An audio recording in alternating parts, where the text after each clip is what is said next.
2026 সালে পশ্চিমবঙ্গ বিধানসভা নির্বাচন যতই ঘনিয়ে আসছে, রাজনৈতিক তৎপরতা ততই তীব্র হচ্ছে।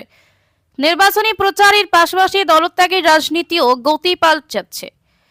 এই প্রেক্ষাপটে আসানসোল দক্ষিণ বিধানসভা কেন্দ্র থেকে একটি বড় রাজনৈতিক খবর সামনে আসছে, যা এলাকায় নতুন রাজনৈতিক আলোড়ন সৃষ্টি করেছে বলে মনে করেন রাজনৈতিক বিশ্লেষকেরা।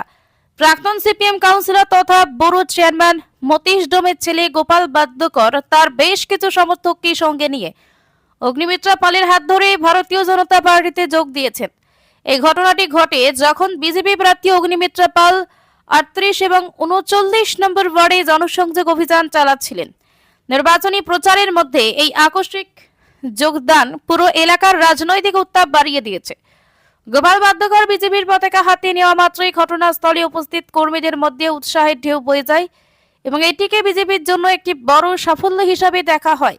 তবে রাজনৈতিক বিশেষজ্ঞরা মনে করেন যে বামপন্থী পটভূমির একটি পরিবারের বিজেপিতে যোগদান স্থানীয় ভোট ব্যাংককে সরাসরি প্রভাবিত করতে পারে। কাজল মিত্রের রিপোর্ট। 2006 থেকে পার্টিতে ছিলাম লাল ঝান্ডা। দেন আমি আমার বাবা কাউন্সিলর ছিল মতীশ বাদ্যকর, যেটাকে মতীশ ডোম বলে, 10 বছর কাউন্সিলর ছিল। দেন আমার বাবা এখন বয়স হয়ে গেছে। দেন আমার এখন মনে হলো যে আদর্শ আমাদের একমাত্র বিজেপি পার্টি।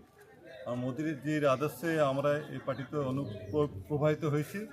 আর আমি চাই যে এই আগামী দিনে আরও বেশি করে খাটি। এই সরকার যেমন আমরা সরকারি জায়গা দেখতে চাই, এই চুরি দুর্নীতিমূলক সরকারকে বাদ দিয়ে আমাদের বিজেপি সরকার গঠন করতে চাই। আপনি জয়েন করলেন, আর কে জয়েন করেছে? আমাদের 2-4 জন ছিল, মানে পরিবারের লোকেরা। আচ্ছা, বাবা কত নম্বর ওয়ার্ডে কাউন্সিলর ছিলেন? আগে 34, এখন 38 ছিল। দেন এখন 38 হয়ে গেছে। আগে 34 অঞ্চল ছিল কালীপাড়ি। মানে কি কাউন্সিলর? কাউন্সিলর। কি নাম ছিলেন? মতীশ বাদ্যকর। আপনার নাম কি? গোপাল বাদ্যকর। আপনার কে হয়? বাবা।